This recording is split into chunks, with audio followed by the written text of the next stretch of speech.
વડોદરા મહાનગરપાલિકામાં 150 જેટલી ફાઇલો ગુમ થઈ છે. અતાપી વન્ડરલેન્ડની જમીનની ફાઇલ પણ ગુમ થઈ. મ્યુનિસિપલ કમિશનરની કેમ્પ ઓફિસમાંથી ફાઇલ ગુમ થયાનો આક્ષેપ. ફાઇલો ગુમ થવા અંગે પોલીસ ફરિયાદની માંગ ઉઠી છે. સામાજિક કાર્યકરે પોલીસ ફરિયાદ કરવા રજૂઆત કરી. અતુલ ગામેચીએ મ્યુનિસિપલ કમિશનરને આવેદનપત્ર આપ્યું. જવાબદાર અધિકારીઓ સામે પોલીસ ફરિયાદની માંગ કરવામાં આવી છે. મ્યુનિસિપલ કમિશનર અરુણ બાબુએ તપાસના આદેશ કર્યા છે. આ ફાઇલો ઘણા સમયથી ગાયબ છે, કેમ કે આરટીઆઈમાં અઢળ લખીને આવે એટલે આપણે સમજીએ કે ખોવાઈ ગશે, પરંતુ ટાઉન પ્લાનિંગ લો, બીજા વિભાગ લઈ લો, ત્યાં ગમે ત્યાંથી અઢળ શબ્દ આવતો હતો.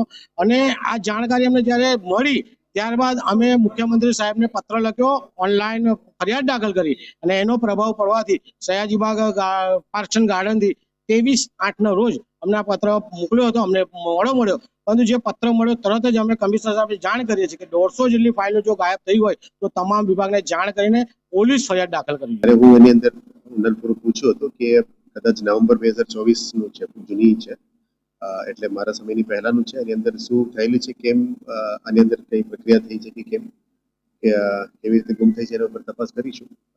અને પર્ટિક્યુલર ડિપાર્ટમેન્ટ પાર્ક્સ એન્ડ ગાર્ડન્સનો હોય અથવા કયા ડિપાર્ટમેન્ટનું છે એ પણ તપાસ કરીને હું જવાબ આપીશું.